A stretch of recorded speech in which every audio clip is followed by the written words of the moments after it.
তো বন্ধু দেখো এখানে তো পৌঁছে গেছি, সে দেখলে ভোরবেলাতে এসে। আর খাওয়া দাওয়া তো কিছু করিনি, এমনি জাস্ট শুয়ে ঘুমিয়ে গেছিলাম। আর এখন বাজছে কটা জানো তো? এখন বাজছে পুরো 4টে। আর এই যে আমি স্বামী গেছি, এত শরীর খারাপ করছিল মানে বলতে পারবো না, মানে গোটা রাত্রি জেগে জেগে এসেছি তো, তার জন্য আর কি এরকম অবস্থা হয়েছে মনে হয়। বন্ধুরা সকলকে ওয়েলকাম গৌরী কুইন চ্যানেলে। তো আমি আজকে বলেছিলাম কালকে একটা ছোটো ব্লগে যে আমি মুর্শিদাবাদ যাচ্ছি। তো দেখো ট্রেনে উঠে গেছি, দেখো ওইদিকে এদিক করছে ট্রেনের মধ্যে, এখানে রাজেশ দাঁড়িয়ে আছে। আমাদের মিষ্টুর মজা দেখো। কি হলো? ফোনটা দেখো না, দিদা ফোন করছে ধর।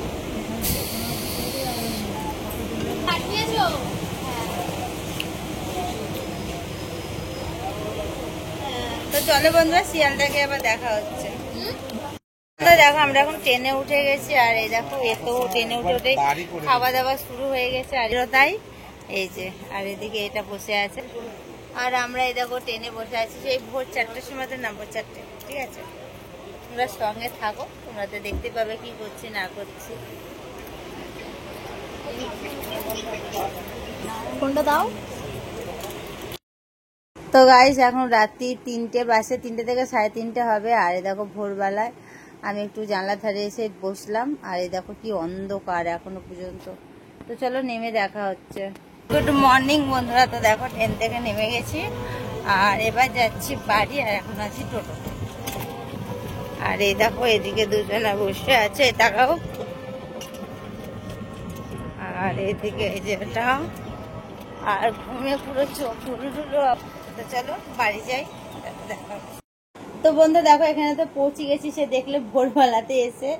আর খাওয়া দাওয়া তো কিছু করিনি, এমনি জাস্ট শুয়ে ঘুমিয়ে গেছিলাম। আর এখন বাজছে কটা জানো তো? এখন বাজছে পুরো 4টে। আর এই যে আমি স্নান করে উঠে আর একটুখানি একটু আর কি সিঁদুর মিদুরগুলো একটু পড়ছি। সিঁদুর মিদুর না, সিঁদুরটা একটু পড়ছি। এই মাত্র স্নান করে উঠলাম, এটা হলো তার পরের দিন সকাল। তো ভাবলাম যে চলো ব্লগটা তো শেষ করাই হয়নি, যেহেতু ব্লগটা তো আপলোড করতে হবে, বলো বন্ধুরা। আর এসে এত শরীরটা খারাপ করছিল না গো, কি বলবো, শুয়ে পুরো একদম ঘুমিয়ে গেছি, এত শরীর খারাপ করছিল মানে বলতে পারবো না, মানে গোটা রাত্রি জেগে জেগে এসেছি তো, তার জন্য আর কি এরকম অবস্থা হয়েছে মনে হচ্ছে।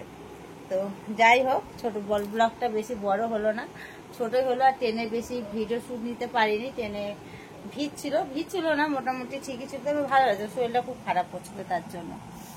আর আমি মুর্শিদাবাদ এসেছি 4 তারিখে, আমার বাবার বাৎসরিক কাজ আছে, তো তার জন্য, বুঝলে তো। 4 বছর হবে আমার বাবা আমাদের ছেড়ে চলে গেছে, আর এই দুনিয়াতে নেই, মানে মারা গেছে। তো আমার বাবাকে তোমরা এর আগে দেখিয়েছিলাম, আর আমার বাবার ফটো 4 তারিখে দেখতে পাবে, যেহেতু আমাদের বাড়িতে কাজ আছে 4 তারিখে।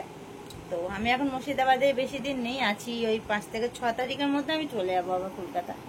তো চলো যাই হোক, তো চলো ব্লগটা এখানে শেষ করছি। ভালো লাগলে একটা লাইক কমেন্ট শেয়ার করে, যারা এখনো পর্যন্ত আমার চ্যানেলটা সাবস্ক্রাইব করোনি, সাবস্ক্রাইব করে বেল বাটনটাকে অল করে নিও। তো চলো সবাইকে বাই, টাটা। আবার চলো নেক্সট কোনো ব্লগের সাথে দেখা হচ্ছে তোমাদের সাথে, ঠিক আছে? বাই।